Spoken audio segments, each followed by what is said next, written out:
You know, before I introduce Donnie Miller, I'd just like to recognize Randy for not only organizing this 4 years ago, but for sticking with it and for recognizing so many worthy people here today and in the last 3 years.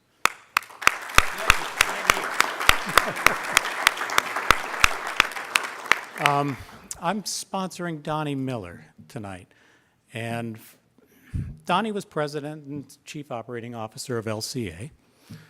He's had other positions in the lighting industry. He was in management at Cooper Lighting when I was there. His office was right down the hall. That's how I got to know, how I got to know him. But as I thought about this, it's a Lifetime Achievement Award. And when it comes to his lighting knowledge, you know, as I look around this room, lighting knowledge is table stakes, right? You're expected to know lighting, at least related to your skill set, and you're expected to be good at what you do. And he was.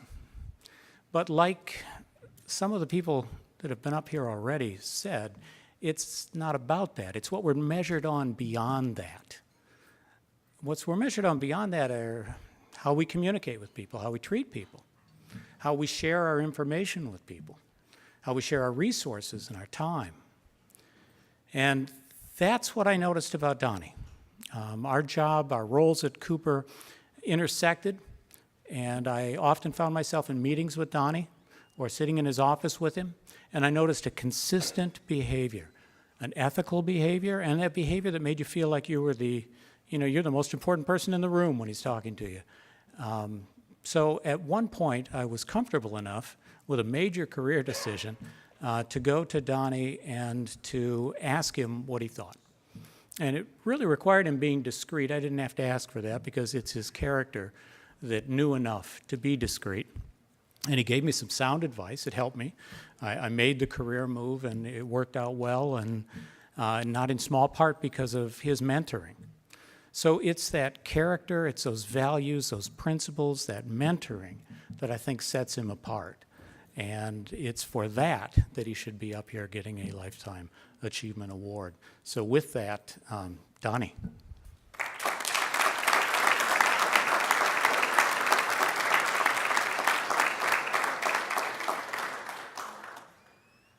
Thank you, Mark, for those gracious remarks. And thank you, Randy, for hosting this event. This is a very humbling experience for me to accept an award or an achievement award in front of so many successful people here tonight.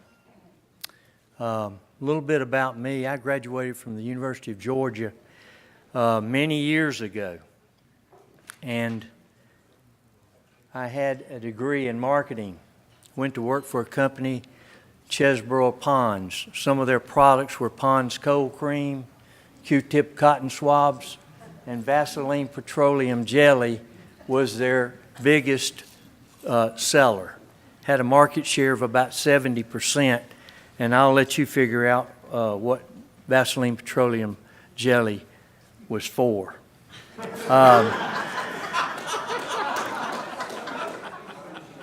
I could have never realized at the time that all the experiences that I had in marketing and selling Vaseline petroleum jelly would be so beneficial in me understanding the lighting industry.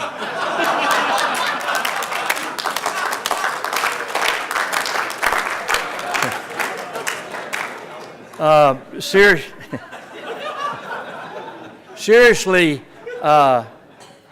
the thing that I cherish most about my lighting career are the friendships and the relationships that I was able to make through the years. And even though there are a lot of technical changes in products from incandescent lamps and T12s when I started to smart fixtures and controls and LED lamps, still the fundamental element of writing orders is based on relationships and people in the marketplace.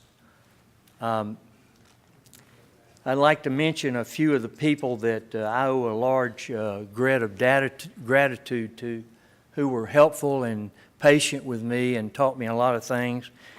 And one of them was really, early in my career, Cheeseboro Ponds gave me one of the largest accounts they had.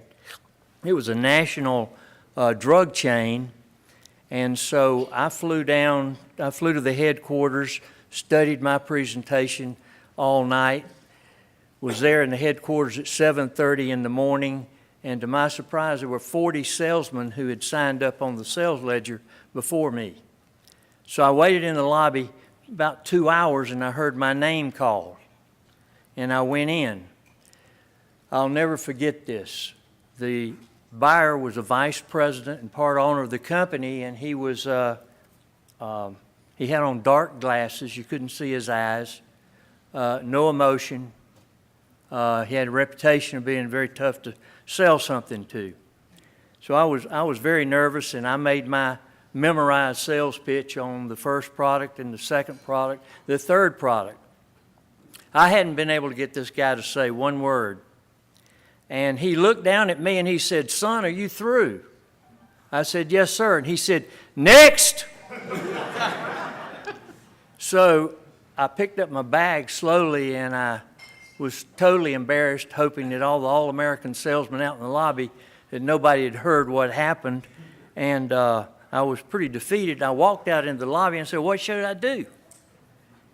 And I said, "Well, I'm not going to let this guy treat me like this." So I went over and I signed up again to go back in. About 30 minutes later, my name was called again, and I walked in and I said, "Mr. Zimmerman, my name's Donnie Miller. I'm with Chesborough Ponds. I've already been in here one time today. I don't know if you remember me or not, but I just want to know, how do you do business with you?" He said, "Well, son, since you had enough nerve to come back in here, I'm going to tell you." He said, "You need to stop running your mouth. You talked yourself to death. You didn't listen to a thing I had to say. You brought no value to me. And so, you need to learn how to listen and engage your customer in a conversation. Ask some things about the business." I said, "Yes, sir." And I left. Years later, I was able to develop a relationship with this gentleman, and we laughed many times about the first time that I called on him. There were many professional sales situations that I found myself in during that career. One of them had to be a customer, Navarese Brothers in Memphis, Tennessee. I flew up there to call on them, and as I introduced myself to them, they explained to me that before you could call on them and sell them a product, you had to pass their IQ test. Well, I was right out of college and married and had two babies, and I said, "Well, I wonder what I'd do if I don't pass the IQ test. I can't come back and call on them. I'm going to lose my job." But anyway, I took the IQ test, and the guy brought an easel board out after I got through, and he graded my test, and he said, "Well, Mr. Miller, there were 100 sales guys up there." He said, "You don't want to be down here in the bottom because they don't get to come back." He said, "But you did qualify. You're right here in the middle, and you're going to be able to come back." So another instance in my sales career, I called on a economy 5 to 10 in Chattanooga, Tennessee, and this guy was sitting in a room, and I was making my sales pitch to him. He pulled out a pistol and he shot it into acoustical tile ceiling. And I looked up there, and there was about 40 bullet holes up there. He was sipping on bourbon down on his lower drawer, and he said, "Son, I'm tired of listening to your sales presentation. I've got an 18-wheeler outside on the curb that's loaded with toilet paper, and I need somebody to help me unload it." And I said, "Yes, sir." I went, some things you do to get an order, So I went and unloaded that. There are, I'd like to mention a few people that were instrumental in teaching me and being patient with me throughout my career. One of them was Grant Taff. You probably won't know anybody I mention because they're my age. But Grant Taff was the head coach of Baylor University and the president of the Football Coaches of America. And I met Grant, and he told me the story. He was a great motivator, and I learned motivation from him.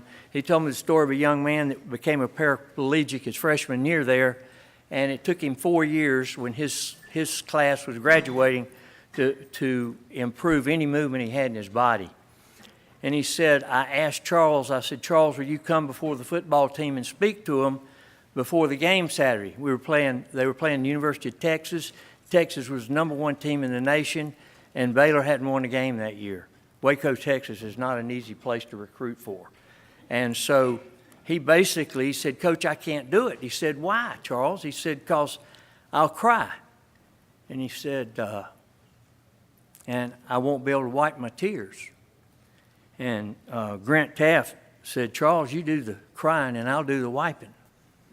He said he wheeled Charles in there before that football team, and Charles told him about what a difficult task it had been to just be able to move any part of his body and how hard he'd worked for four years. And then he reached down and grabbed the side of the wheelchair and lifted himself up. He said, when my team took the field against Texas, they took the locker room doors off. And he said, if you don't think Texas had their hands full that day, they did. And Grant Taff is a man of great integrity, and he meant a lot to me.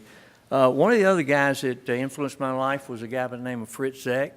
I worked side by side with him at a company in Metalux in the early days, and Fritz taught me about, Fritz wasn't a college graduate. He was very street smart, savvy, and he taught me how to be street smart. You had to get in the street, and you had to learn what was going on, not to depend on anybody else.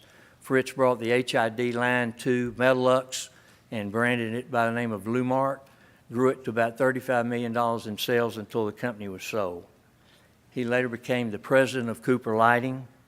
One other gentleman I'd like to mention is Dan Thompson. Dan Thompson had an influence on me. He was the president of McGraw-Edison. He was the gentleman that negotiated with us to buy Metalux when we sold the business to him, and he had so much charisma. As one guy said, you could just reach across the table and feel the fur on the back of his back. He was quite a salesman.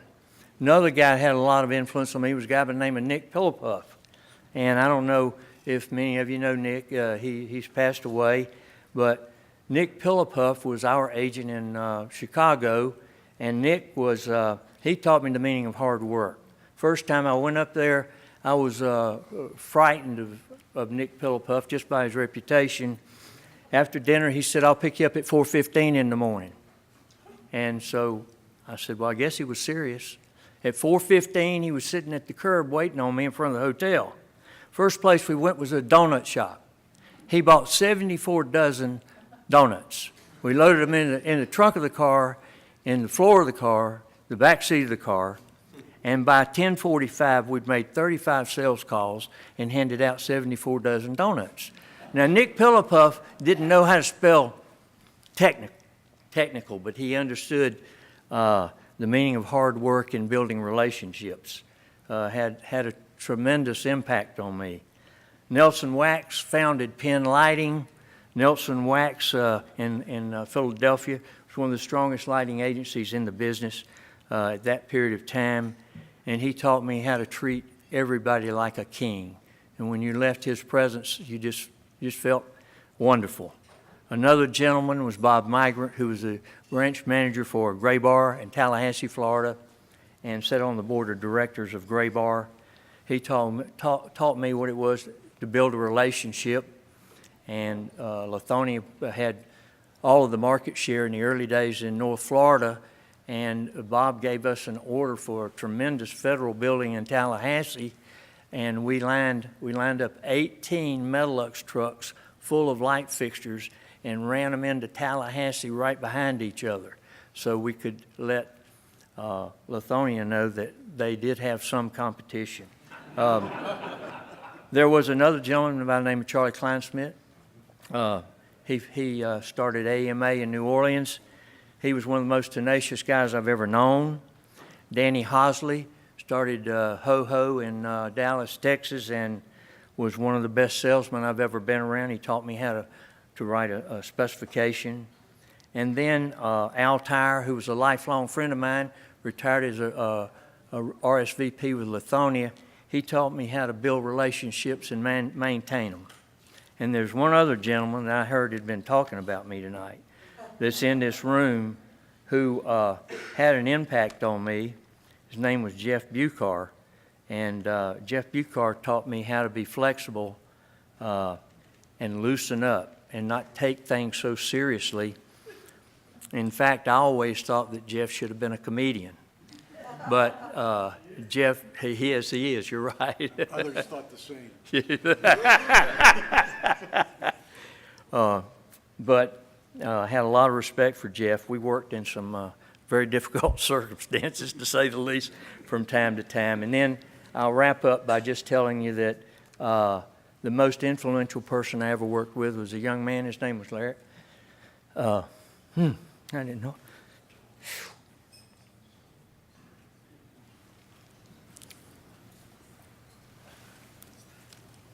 His name was Larry Coleman. And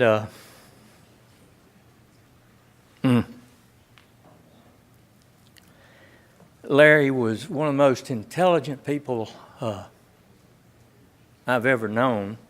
Most people were afraid of him and didn't want to engage in conversation with him. He was articulate, aggressive, decisive, and creative, but he also had a lot of common sense, which was very rare with an individual with those traits. And the foundational principle that he founded Metalux on was integrity, honesty, and treating other people the way you wanted to be treated. And he also believed in the law of the harvest, which is that you reap what you sow, you reap more than you sow, and you reap it later than you think. Our marketing plan at Metalux was pretty simple. When I first went there, customer would call in and want their order shipped, and we'd say, well, the truck's not filled up. You need to give us another order. And so those were some pretty difficult circumstances to work within, but we finally, our marketing plan was basically word of mouth. And in the 15 years that I was with Metalux, we from zero sales to $155 million in sales, and we sold the business to McGraw-Anderson. That was the company grew by word of mouth, and that Metalux had good people. And Larry is still alive. He lives in Americus, Georgia to this day, and was a great person, and I'm honored to have worked for him, and been also associated with this crazy guy right here, Jeff Bucar. And if I could leave you with one thing, I would say, smell the roses along the way, and enjoy the ride. Thank you.